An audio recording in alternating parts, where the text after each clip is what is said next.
EA Interviews, episode 64. Inspiration, transformation, success stories, and the imperfect action round. 7 days a week. Join Mario Ficini for today's Expert Authority Effect interview. Welcome, Expert Authority World. I am super excited to bring to you today Gabe Ali from Private Club Radio. And he is an author, a speaker, trainer, and he helps private clubs all around the country get more members. Would you like more members for your club? He's going to share some of the ways he does this with you right after we thank our sponsor. Congratulations, you got started with your cell phone, and I welcome you to the live streaming game. Now you're comfortable on camera and going live regularly, but I caution you, don't get stuck in startup mode. This is why I stepped up my game with Wirecast Pro and advise you do too. Get your 30-day free trial at eainterviews.com/Wirecast. All right, ladies and gentlemen, here he is, Gabe Ali. Gabe, how are you today? Hey, Mario, it's great to be with you, man. I am excited. I've been wanting to showcase you for a while, and I'm glad we can make it happen. So let's jump into it. It's my pleasure. It's my pleasure. I've seen what you've been doing, and the world needs to know about you more, as far as I'm concerned. So you're very kind. Tell us about how all this started. What inspired you to start your company?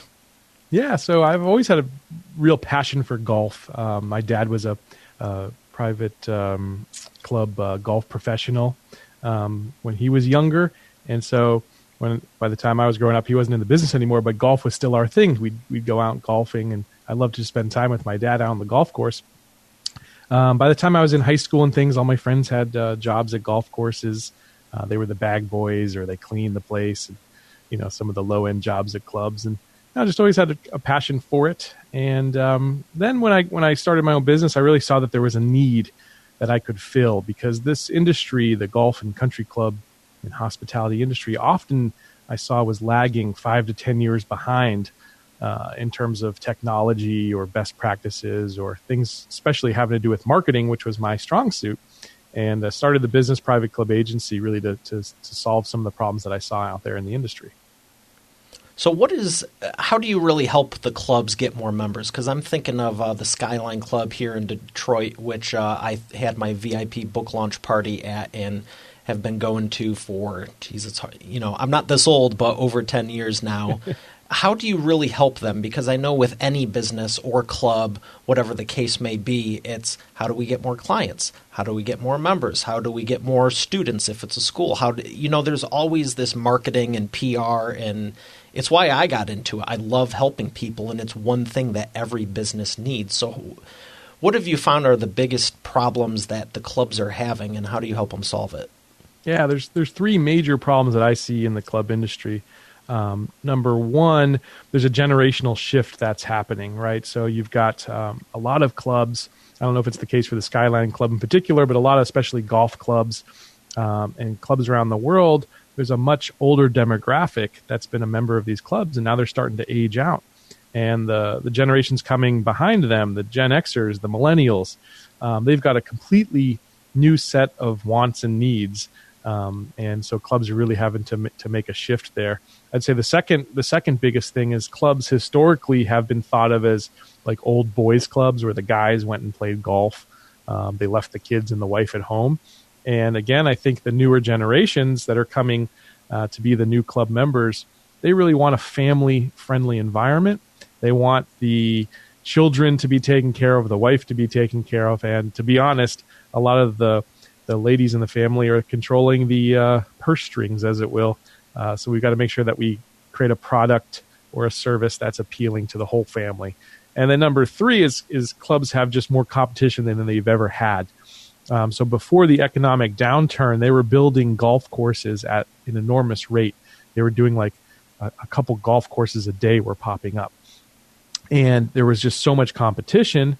But not only competition from golf courses, but the level of expectation from the consumer and other things in town became competition. So like high-end restaurants or amusement parks. And really, I say that golf clubs aren't just in competition with other golf clubs. They're in competition with all the other entertainment options that are available to a family. So those are the three major problems. And we try to solve those problems, really make the club much more appealing to, again, the Gen Xers, the millennials, We're introducing a lot of digital marketing tactics, very high-level tactics that weren't really seen in the club industry before, and just bringing kind of a fresh new approach to these clubs and giving them some advice along the way. We take a real consultative approach when we help some of these clubs out there. Well, I'm happy to hear that, and that's one of the things I noticed about you is you actually have the heart to want to do it. You're not just doing it for the numbers and saying, hey, we want to get X amount ROI and increase. But I mean, that's all well and good. You need to know your metrics and everything, but I know you definitely have the heart, and I'm glad you're taking it to that degree with them. What have you been finding is working really well with the digital marketing that you're doing with it? Because, I mean, it's hard to believe, but it wasn't too long ago when iPhones didn't even exist. And the smartphone, I mean, cell phones didn't even exist and everything, but golf has been around for ages. What are you finding now with the younger generations that do you find that they're still even wanting to go to the clubs and do stuff in real life just as much, or do you think it's more of a digital society? How are you bridging that gap to say, hey, look, you know, this is going to give you some fun time with your family or alone or whatever the case may be, but pulling them away from those other types of entertainment because, I mean, truthfully, you can spend 24 hours on YouTube now. Yeah, no, it's true. I think one of the big major things is we want people to tell the story of the club, and so we've got to create an experience that I call is Instagrammable. So that's really a major portion. I like to say to my clients that if you're not being talked about online, it's like you don't even exist anymore. You know, it's like the old analogy that when the tree in the forest falls and nobody hears it, is it even there? Well, it's the same way online. Like if people aren't saying nice things about you online, whether it's on Instagram or Facebook or on Google or any of the review sites out there, that's really, really a dangerous place to be. So the other thing about the private club industry that's interesting is that historically it was only membership by referral. And so again, this is a real brave new world for them because for the first time, they've really got to quote unquote market themselves. And there's a lot of misinformation about what you can and cannot say. A lot of these clubs are 501c7 nonprofits, and there's a whole bunch of legalities and stipulations that go along with that. And so we're trying to help them navigate this new digital world that's completely different, nothing like it's ever been there before. Now, some of the ways that are really working for us right now, Facebook and Instagram, we're running ad campaigns, pay-per-click ad campaigns that are driving tons and tons of leads to these clubs. Our clubs average 30 to 60 membership leads a month, which if you were to poll most clubs, I'm sure they're not anywhere near that rate. And we're able to drive the right eyeballs, again, that next generation of potential members to these clubs using those platforms. We're also, as you said before, I've always got my clients' best interests in mind. And so I recommend a lot of best practices that we don't necessarily make money on for the business, but I think that information is really important for people to know in the industry, and whether they're my clients or not even, in fact. So for instance, right now with Google, I tell people, you don't need to invest in SEO, and pay an SEO expert like you used to have to.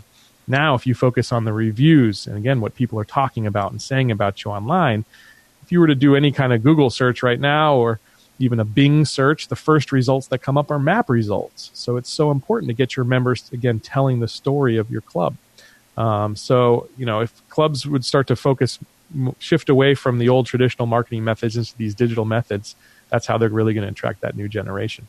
That is such a value add, and I know it works because I've done it with my clients, and a lot of people don't realize it. The customer testimonial is one of the things I recommend, because everything should be done on video as far as I'm concerned. Get video testimonials because I've heard people say, well, they probably just had someone write that or they paid for it. It's like you get someone on video, like right now, no one's going to refute that this is actually happening and it's actually us. But if it was text, maybe they will or won't. I think your reputation and name, ultimately, if they trust you, they're going to trust you. If they don't, well, you need to fix that first and foremost and be a better person. But the video adds a different level of it to it. For anyone who doesn't know, can you speak more on the nonprofit status? You said 507. Yeah, 501c7. Yes. It's an interesting designation. So, and basically it provides a lot of tax benefits to private clubs because they have big swaths of land. Let's say you've got a golf course and you've got 100 acres of land or more. There's a lot of tax benefits that go around with that status. So the little caveat is that you cannot have membership open to anybody, or you cannot market your membership to just anybody out there. It's got to be membership by invitation, and you've got to be really careful about the things you say when you market. So it's interesting. That's why I've kind of really studied this niche. It's a very interesting one because there's legality issues involved. It's kind of cool. Well, that is a lot of fun because I've seen some of the pictures you share, and just with a lot of my family are into golfing, and a couple of them live on golf courses, and Nice. It's gorgeous. It's a lot of fun, and it is easy to get good pictures. Everyone, it's definitely better than the bathroom selfie or whatever in the mirror, which doesn't make any sense to me because cameras now have rear cameras, and that whole thing has been outdated by about 10 to 12 or 14 years. Just saying. But at the same time, it's like, how do I get a better shot? Well, go to somewhere better. It's real hard to get a bad shot when you're on the lake or a golf course. That's right. There's beautiful landscapes to be had everywhere. So with all the golf courses you've been to, I'll save that one for later on, but what's the biggest transformational story you've been able to give someone for one of the clubs? Whether you use their name or not, I don't know the legality of that, but where did you take them from and where did you take them to? Well, I know you're in Michigan, so I'll use a club up in Michigan that we worked with last year. This was a club just outside of Flint, very economically depressed area, obviously. Not the best water in the world. Not the best water in the world. That's an understatement. But obviously having some challenges in that part of the world, and so I was really proud of that one in particular because I think we drove 96 new members in the first year that we worked with them, and again in a real small market, that was a big win. And it was a great club to begin with, and it just really needed folks to learn more about it. They'd never done hardly any marketing before, never mind like digital marketing. And so it was really interesting because people in the neighboring towns and clubs would actually start asking them like, what is going on over here? In fact, I think they had a board member from a neighboring club come join their club because of the excitement that they felt just by seeing them online. It was kind of cool. So 96 new members, that was a real win. That's huge. That's a great story. Yeah. When you start having other people, your competitors, come to you. Yeah. That's a good story. Right. Yeah, and the way we did that, I mean, we did a digital marketing campaign. We also activated the local real estate professionals. So we created an incentive program that the real estate professionals could give at closing that invited people to come have a round of golf or a sandwich and some lunch at the club. And then the realtors got an incentive too if that member joined. And so it was nice to actually have a sales team on the street working for the club. And we did a couple other things. We created a new member passport where when you join the club, you get to experience all the different areas of the club. And that serves a big hole because the time to really make sure that you keep your members is in the beginning. They've got to really get connected to the people in the club in the beginning for you to have the best chance of retaining them. Because it's 10 times more expensive in any business to get a new customer, and in our case, a new member, than it is to keep the one you've got. And so a program like that for member retention was really important as well. I'm glad you mentioned that because so many people are like, how do we get more? How do we get more? I go, are you helping the people you already have the best you possibly can? Right. Yeah, that's right. Why do you want 100 new ones when these 10 are agitated? That's right. Yeah, I read a great book. I mean, you've got a few different levers as a business owner or as a business to pull. I mean, you can get new customers, you can have a bigger ticket item or a bigger shopping cart, or you can just take better care of the ones you've got. And that's what I decided to stick with. Yeah, you and me both. So I'm glad you're like that because, again, there's not everyone out there who is. So thank you for being you. Oh, well, thank you. And thank you for sharing the transformational story. That's inspiring, and I got to be honest, that sandwich sounds good too. So with all the different clubs, and I mean, do you work with any international I've worked at the club in Wales, Radar, and then I've spoken around the world, and so I've gotten a chance to, talk to some of these clubs in Asia, in Europe, and in other places. So it's really fun. That's pretty cool. So as far as private club radio goes, tell me about your podcast. What has that done for your business over the years? I'd say that was the single biggest driver of my business in the last 5 years of being in business by far, because it did a number of things. First, it established a platform for me that I didn't really have. So even though I was working in this space, working in the private club world, not many people outside of my local market really knew who I was. And so the podcast, has now been listened to, I think, by 120, 140 countries or something like that. And well over like 5 people per club. If you were to break down, how many private clubs there are and how many listeners of the show have heard the show. So pretty much everyone at this point in the club industry heard the show. And it was cool because a podcast didn't exist in this space before when I started the show. So I got kind of lucky. The timing was right in a way, or blessed, however you want to consider it. But the timing was right. And the reason I named my show Private Club Radio Show is because people didn't even know what a podcast was. So I literally had to kind of make it really simple for people to kind of understand what the heck I was doing. So it's just been amazing. It continues to drive inbound leads to my agency. And if you hear my show, I'm not even promoting my own services, but I'm just the expert on that show every week. I make sure I have a show every single Monday, and people love to hear the guests that we bring on and learn from them. And so vicariously, leads flow through to my business. And then establishing that platform, now I had an audience. It led to books, it led to speaking engagements. I've gone really all over the world now, and it's really cool, all because of the podcast. That's inspiring. That's really inspiring, because before I started my show, I was given the vision, and my goal is to inspire millions of people and exponentially elevate the identity of humanity and help them and grow their business. And I had no clue what I'm doing. I'm still, let's say, learning. I love that mission statement, though. Do you have that written down anywhere? Yeah, in my head. Okay. I'm going to print it off and put it on the wall. But there you go. Seriously, cool. That's my goal with it. And I'm just grateful, because even now, I'm right now in this moment, I'm going, this was my goal 4, 5, 6 months ago.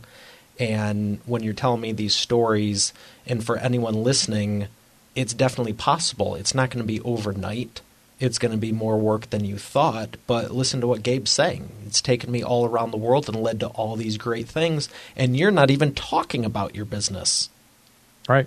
Yeah. Well, just helping people, which is fun. But it's about consistency, consistently showing up. I've done the show now from the back of a taxi cab in Thailand. I've done the show from China. I've done the show when I had the flu, before a hurricane. But people know that every single Monday my show is going to be there. And that's a direct reflection of how I run my business, because if I'm there for them every single Monday, of course I'll be there for them as a vendor or somebody who provides a service for their club. They know you're going to show up. That's right. Yep. That's huge. And if you put in that work, people will recognize that, I think. Yeah, when they know they can count on you and you're actually going to help them out with all of that. Right. And that's what I keep hearing. What's the secret? Be accountable, be respectable, and be a good person, and the business is going to follow it. Because some people say you need to add. I love it when the people going, what's the best day for an email? Well, Tuesday at 1:30 p.m. and Thursday at 4:00. Really? That's the secret? You don't think 400 million businesses would have just skyrocketed following that? And I've been monitoring my own inbox, because I've been shifting so I can stay focused on the show. The lists, it's not that I'm unsubscribing necessarily. Some of them I am. But I'm shifting them all to a new box so I don't miss anything show related, because I'm fully committed to this. And it's interesting. It's 9:36. Oh, must be Thursday. And they're all at the same time. So one guru gave the advice. That's right. That's a whole show in and of itself, and I know you know where I'm going with that. But let's talk about your book. How has that helped your business? I've got 3 books now, and they've exponentially helped the business. Absolutely. So, first book I wrote was really just to get something out of my head about branding that I always wanted to share with people. Just my philosophy on branding. It wasn't really related to the golf industry per se, although I think a lot of the lessons are applicable in the golf industry just as much as they are to entrepreneurs or businesses in general. But it just really, that again just gave me credibility. That first book gave me credibility that, hey, this guy's an author. He's got something to say. And if you read the book, I think it was a pretty decent job, and it had some great lessons in there. And a lot of people just enjoyed me giving them some, that knowledge. Then book number 2 really sprung from the podcast. So again, having the platform of the podcast, I knew that people really, just talking to people on my show, having the guests, I knew that, again, there was a hole that I could fill in terms of education and marketing. And so I wrote the Definitive Guide to Membership Marketing, which became the guide that 1 out of every 3 clubs in the country uses to build their membership and marketing. So that was just like crazy. I never expected that particular book would catch fire. And then I just released my most recent book 2 months ago with a great author who, to be quite frank with you, did the lion's share of the work, Michael Crandall, CNG. CNG stands for Certified Nice Guy, and he absolutely is. But it's called The ABCs of Plutonium Private Club Leadership. And that book is more about the management side of how being a leader, of how to manage a team, and of how to run a club and steer the ship in the right direction. And that one, we sold out the first 2 print runs of that, again, because of the show, because Michael's also just an amazing guy. But the books continue to really just amaze me. Like it's amazing that people want to read what I have to say sometimes. Well, that's the fun of doing them. I remember when I did my first one, I was like, I failed English 7 times. Did you really? Now I'm gonna write a book, let alone a bestseller. I'm like, right. But Congratulations. Thank you. The fun thing is that there's still people who told me prior to that one 7+ years ago, I'm going to do one. Wow. Well, I did one. That's done awesome. multiple, but there, if you don't implement any of this, it's for naught, basically. Yeah. Let's tell everyone right now where they can find your books. So the Definitive Guide to Membership Marketing, you can find at membershipmarketingbook.com. And the ABCs of Plutonium Private Club Leadership, you can find that at plutonium.club. I love that. You've done this just once or twice, because most people are like, oh, you can go to Barnes and Nobles and Noble and go to... It's like, no, you actually have a URL. I tell my clients the same thing. That's awesome. Yeah, and you can download free samples of the book so you can see if you like it. Try before you buy. Excellent. Yep. Well, we're going to do something fun I just started doing. I'm calling it the entrepreneurial roller coaster, where I spin the imaginary wheel here, and I have about a dozen different questions on it, all from a 1 to 10 of seriousness, like how would you change the world versus who's a cool actor you'd like to talk to. So where are you feeling today on a 1 to 10? What am I feeling? Oh, I'm feeling a 10 today. Absolutely. Okay. You just chugged a power drink, so I bet you've gotten under 10 as well. If you want to go 10, we'll go 10. We'll go 10. Who is the one person you'd love to have a conversation with again that you're no longer able to? Ooh, my mother. So my mom died when I was 13. I'd love to have that one more moment with her for sure. Sorry to hear that, but I can relate. No. With my dad. Yeah, it's tough to lose a parent, I know. 2 years ago, just Good Friday. Wow. Yeah. Gosh, so that's fun every year. Yeah. I'm sorry to hear that.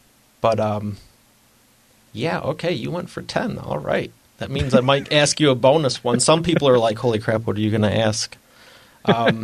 So I have a few softball ones, too, with actors and stuff. But, all right, we're going to go to the imperfect action round, and right after we thank our sponsor. Instead of trying to get your prospects' attention, why not be so captivating they can't look away? That's a quote from my book, Video Marketing for Business Owners, that I created as a reminder for both my clients and myself for success on camera, and that's why I use Wirecast Pro for my professional productions, and I advise you do as well.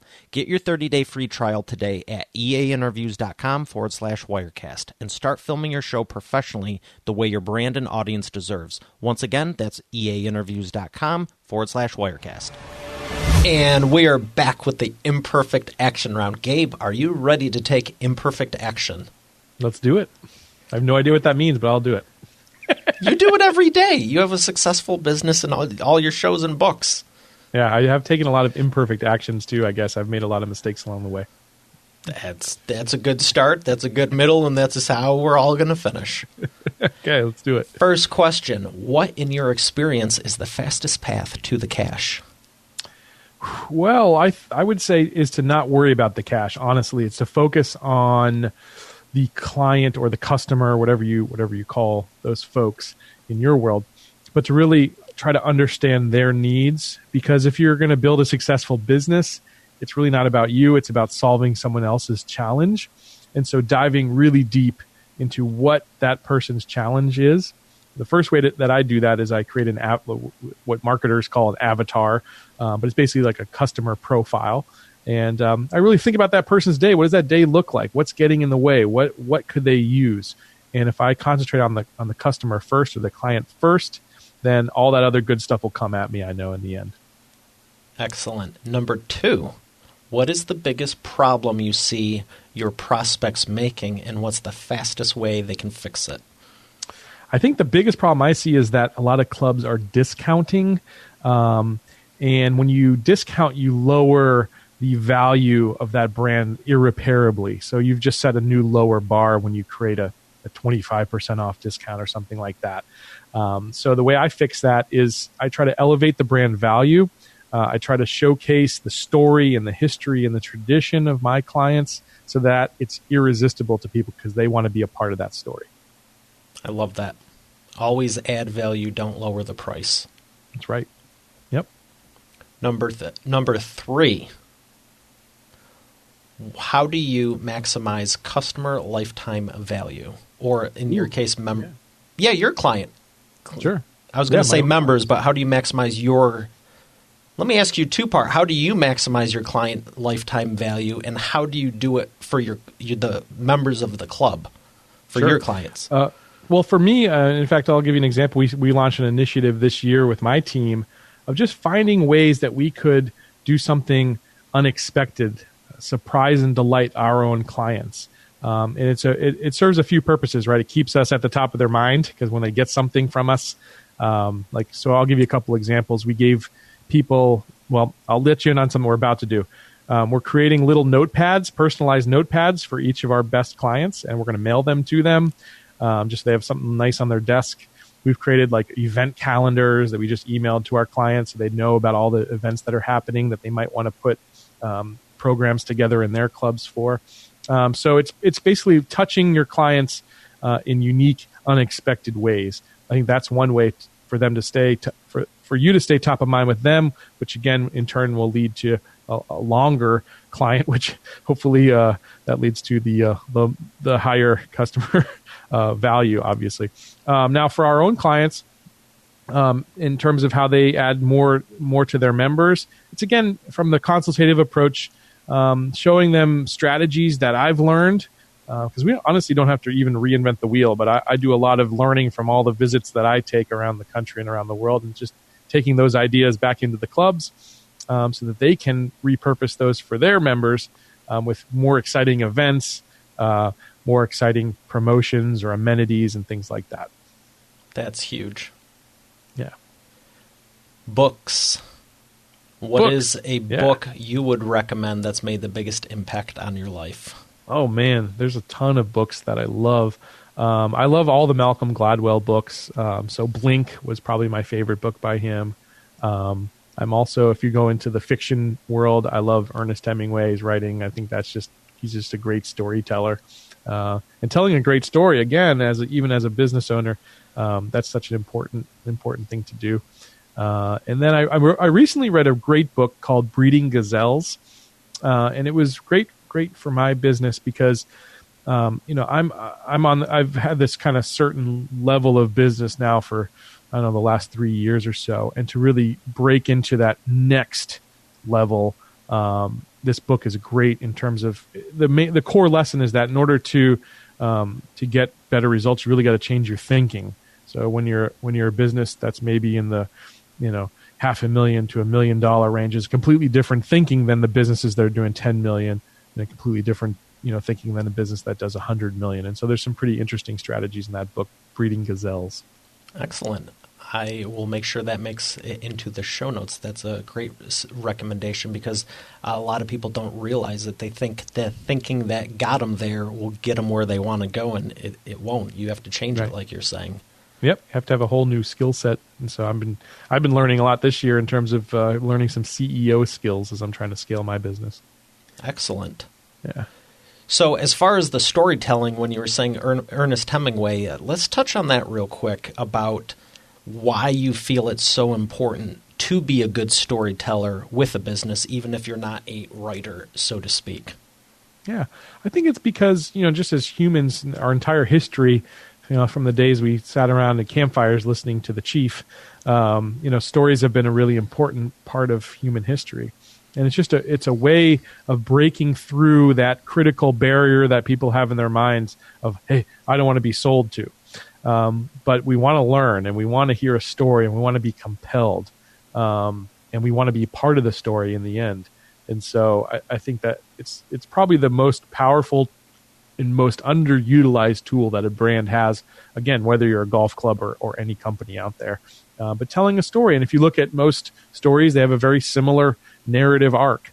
You've got the hero's journey, for instance, is one narrative arc you could Google, and you've got to have something that you're striving for. You got to have some horrible circumstance that happens or some challenge that needs to be overcome, and you've got to overcome that. And if you look at some of the, there's only 3 to 10, story arcs that are very pervasive in our culture, and it's it's a shortcut again to getting past that resistance to the sale. And so I think that the other part is, as we become more social, as we come online, we're looking to do business with the human side of business, right? Rather than just the corporate brand, people are wanting to interact with people or with stories, and that's why I think it's so important. Thank you for sharing that with us because I'll have to see if I can find the name of the book, but there is a book that talks about the 7 different. There's only really 7 stories. 7? Yeah. I knew it was between 3 and 10. Yeah. The name is eluding me at the moment, but yeah. I mean, when you can narrow everything down into this or that and help you, because, you can joke about the sales and the marketing, but unfortunately, the truth is if you don't ever get it right, you're going to struggle as an entrepreneur. And I see so many people that have these great gifts, talents, and abilities, but that's because of their skill set. When you're trying to do it as a business, it's a whole other ballgame. You might be the best whatever it is in the world, but if you can't sell it, market it, and still be around 5 years from now, it's a whole other ballgame because, that's what someone else was doing before you prior that now you're responsible for. So, yeah, one of my things that I preach is that the best products don't win. So, for instance, if you look at a Timex versus a Rolex, a Timex technically tells better time than a Rolex. It's almost never off, whereas a Rolex is off about anywhere from 1 to 3 a day. So if you were to look at I'm sorry, can I pause you right there? Can you go back to where you were saying Timex and Rolex, the audio? Oh, sure, yeah. I'll just start that from the beginning, I think. Let's see. So, there's a huge difference in perception. You don't ever want to be commoditized as a brand. And the example that I love to give is Timex and Rolex. A Timex technically tells much more accurate time than a Rolex. A Timex is never wrong other than when the battery fails, whereas a Rolex is off 1 to 3 seconds every single day. But why do people buy a Rolex instead of a Timex? It's because of the story. It's because of the prestige that goes along with it. But that prestige was really all wrapped into the story that brand told of the tradition and the passion and the things that go into a Rolex. And so, again, if you don't want to be in a red ocean or be thought of as a commodity, It doesn't matter how good you are. You've got to tell a compelling story that people want to be a part of. That is powerful. We could do a whole half-day training on this. Maybe we should. But I want to say thanks for sharing with us for now, and this has been very powerful. Thank you. Thank you, Mario. Where can people find you? Probably easiest is my crazy last name, aloisi.com, which is ALUISY.com. You've got all my podcasts there, the books, speaking tours that I'm on, and all that kind of good stuff. Excellent. I'll make sure that's in your show notes for the episode here. And Gabe, thanks again. It's been a real pleasure. I'm glad you were able to come on. Thank you, Mario, and thank you for doing this show. It's really important. It's going to change a lot of lives. All right, Expert Authority World, we got another great one. Have a great day, and I'll see you tomorrow. God bless. Every business needs a book, including yours. How would you like to save 5+ hours with every prospect, generate more leads, and profit in your business now, and find out all the reasons why every business needs a book, including yours? Download the Business Book Checklist today at businessbookchecklist.com. Once again, that's businessbookchecklist.com. Congratulations, you got started with your cell phone, and I welcome you to the live streaming game. Now you're comfortable on camera and going live regularly, but I caution you, don't get stuck in startup mode. This is why I stepped up my game with Wirecast Pro and advise you do too. Get your 30-day free trial at eainterviews.com/Wirecast.